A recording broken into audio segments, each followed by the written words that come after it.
ज्ञान the treasure में आपका स्वागत है। और आप हमारे चैनल अन्नपूर्णा फूड्स और द डिवाइन मंत्रा ज़रूर देखें। और हम आपको बताएंगे आयुर्वेद के हिसाब से जो हमारी ऋतुआं होती हैं, 6 ऋतुएं होती हैं, सर्दी गर्मी बरसात वगैरह मिला के, इसमें आपकी जो दिनचर्या होनी चाहिए, मतलब ये समझ लीजिए आपकी जो ऋतु की जो चर्या होनी चाहिए वो कैसे होनी चाहिए। Seasonal life style. देखिए, ऋतुचर्या का अर्थ है ऋतु के अनुसार ही पथ्यापथ्य का सेवन करना, खाना पीना, तथा ऋतु के अनुसार ही चेष्टा और जीवनचर्या का पालन करना।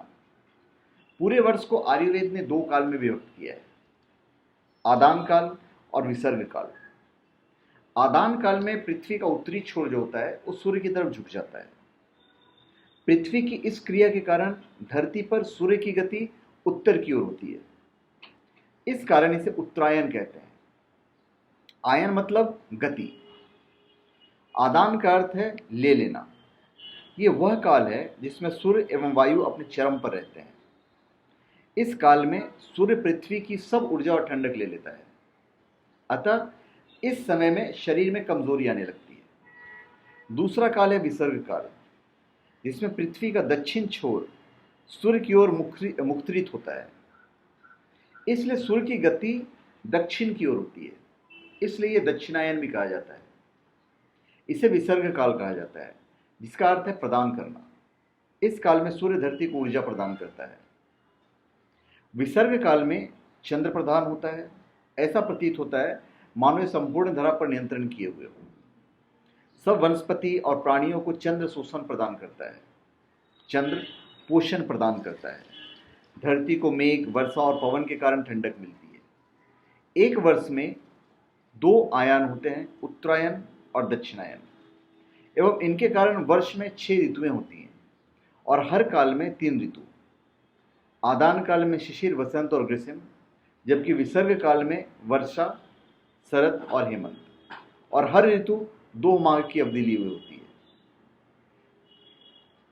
अभी आयुर्वेद में एक षड्रस होता है, 6 टेस्ट होते हैं, जिसको तिक्त कहते हैं, कसाय कहते हैं, कटु कहते हैं, आम्ल कहते हैं, लवण कहते हैं और मधु कहते हैं।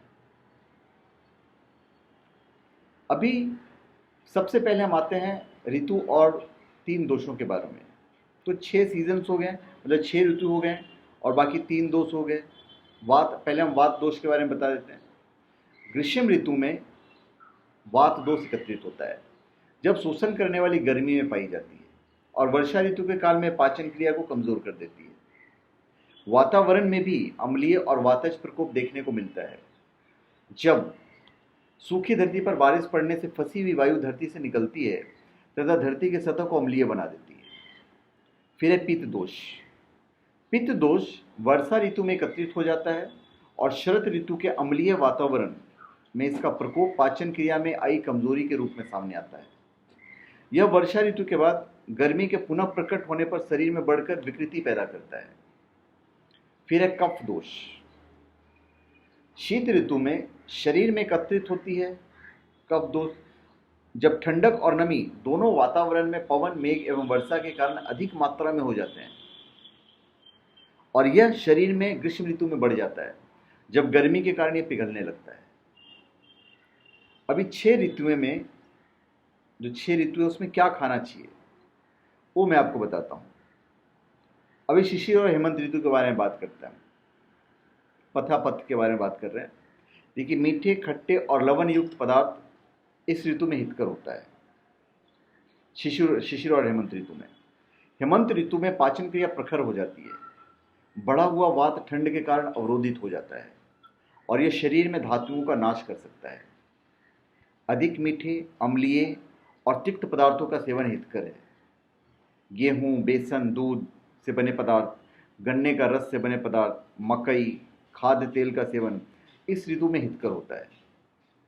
फिर जीवनचर्या, तो तेल के द्वारा की गई मालिश, केसर, कुमकुम अथवा बेसन से बना उपवर्तन का प्रयोग करना, नियमित हल्का व्यायाम, नित्य प्रति धूप का सेवन हितकारी होता है। फिर चर्म, रेशम और ऊन से बने कपड़ों को पहनना इस ऋतु में उचित होता है। फिर है बसंत ऋतु। इस ऋतु में सूर्य की तीक्ष्णता बढ़ने से कफ पिघलने लगता है, जिस कारण शरीर की अग्नि खास तौर पर जठराग्नि मंद पड़ जाती है। जौ, शहद, आम का रस लेना इस ऋतु में हितकर होता है। फिर किन्वित आसव, अरिष्ट अथवा काढ़ा या फिर गन्ने का रस लेना इस ऋतु में लाभकारी होता है। मुश्किल से बचने वाले ठोस, जो मुश्किल से पचते हैं, ठंडे, मीठे, अम्लीय वसा युक्त पदार्थ नहीं लेना चाहिए। जो जीवनचर्या होना चाहिए इस दौरान, उसमें आपको एक्सरसाइज करना चाहिए, सूखी घर्षण वाली मालिश करवाना चाहिए, नाक से मालिश के बाद कपूर, चंदन और कुमकुम युक्त पानी से स्नान इस ऋतु में आपको करना चाहिए। इस ऋतु में दिन में अतिरिक्त स्नान नहीं करना चाहिए। फिर है ग्रीष्म ऋतु, मतलब गर्मी का जो मौसम होता है। इस ऋतु में सूर्य की किरणों की तीक्ष्णता दिन प्रतिदिन बढ़ती जाती है, कफ में कमी आ जाती है तथा वात लगातार बढ़ता है। इसमें खाने पीने की चीजें मैं आपको बता देता हूँ। मीठे, हल्के और तरल पदार्थ लेना हितकर होता है। ठंडे पानी का सेवन गर्मी के समय हितकारी होता है। ठंडाई और पानक, पंचकर, जो 5 प्रकार के मधुर पदार्थों से बना है, इनका सेवन करना चाहिए।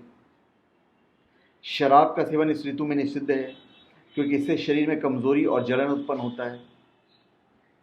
अभी जो लाइफ स्टाइल है वो मैं आपको बता देता हूँ। शरीर को चंदन का लेप लगाकर स्नान करने से इस ऋतु में लाभ मिलता है। ठंडी जगह पर वास करना उचित है तथा हल्के वस्त्र धारण करना उपयुक्त रहता है। फिर है वर्षा ऋतु। इस ऋतु में पाचन शक्ति और भी छिन्न हो जाती है। सब दोषों की विकृति के कारण पाचन क्रिया की कमजोरी अधिक बढ़ जाती है। इससे जठराग्नि को प्रदीप्त करना तथा दोषों का शमन करना आयुर्वेद में सर्वथा महत्वपूर्ण है। अभी खान पान में बता देता हूँ। जठराग्नि को प्रदीप्त करने के लिए आसानी से पचने वाले आहार का सेवन करना चाहिए। दालें, सब्जियों का सूप, पुराना अन्न, पतला दही इस ऋतु में लिया जा सकता है। लाइफ स्टाइल जो होना चाहिए इस दौरान वो है कि पंचकर्म की शुद्धि क्रियाएं, सुगंधियों का प्रयोग इस ऋतु में करने योग्य है। दिन में सोना, अत्यधिक थकान और धूप में घूमना इस ऋतु में वर्जित कार्य है। फिर है शरद ऋतु। वर्षा ऋतु में पित्त का संचय शरीर में होता है। भोजन में तिक्त, मधुर, कसाय पदार्थों का सेवन करना हितकर होता है।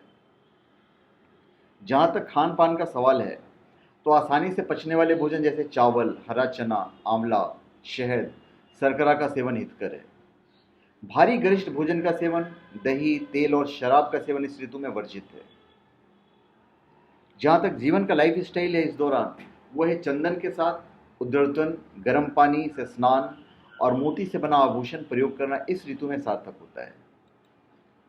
तो धन्यवाद। आप हमारे चैनल पर सब्सक्राइब करें और अपने कमेंट दीजिए। धन्यवाद।